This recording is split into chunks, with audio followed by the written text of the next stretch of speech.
Long ago, in Ujjaini, a wise king announced a grand contest.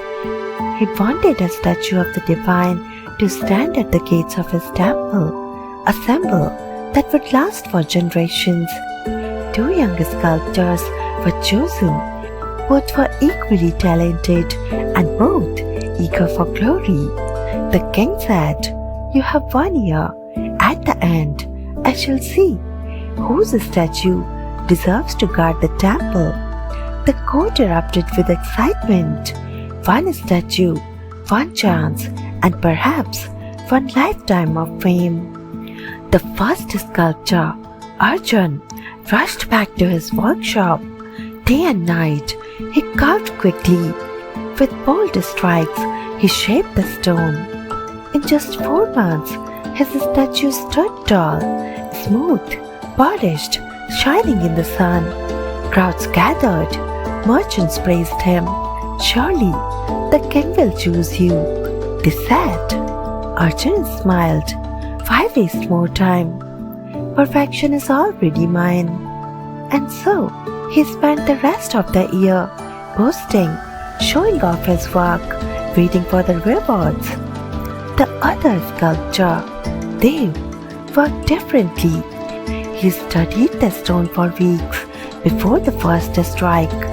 When cracks appeared, he started again with a new block. When his chisel slipped, he redid the lines, sometimes breaking apart weeks of labor. People mocked him. "You are wasting time. Arjun's statue is already famous. What will you show after a year?"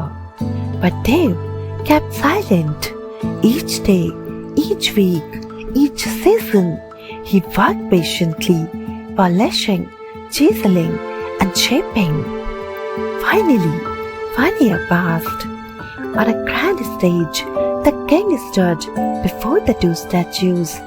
First came Arjun's. From a distance, it looked perfect, shiny, and grand. The people clapped. But as the king stepped closer, he noticed the cracks hidden under the polish. The nose was uneven, the shoulders unbalanced. It was beautiful at first sight, but hollow upon touch. Then came Dev's statue. It glowed with a quiet dignity. Every curve flowed naturally. Every detail spoke of care.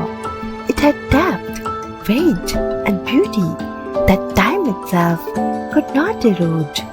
The king placed his hand on it and whispered, "This statue will outlive me. This is not art for a season. This is art for centuries." And he chose Dev. Arjun lowered his head. His fame had lasted a moment, but Dev's patience had earned him eternity. The king announced to the court, "Greatness is not in how fast you finish, but in how deep you build." Speed creates applause, but patience creates legacy. Friends, how many of us live like Arjun, rushing to be seen, rushing to be praised, rushing to finish? We polish our lives on the surface, but inside, cracks remain. And how many of us are willing to be like Dev, to work quietly, unseen, mocked even, yet chiseling day by day, patiently shaping something that lasts? Your journey, your dreams, your success, they are not a race to finish quickly. They are a sculpture. Every day you carve, every failure you reshape, every time you refuse to quit. You are building something no storm can break. Remember this: applause fades fast, but the legacy of patient work, it whispers through centuries. So do not rush, do not compare. Build slowly, but build deeply, because one day the world will stand before your masterpiece. And know, It was worth the wait. Thanks for listening. If this story touched your heart, please feel free to like, share, and subscribe to Inspiring Fables. Thanks once again.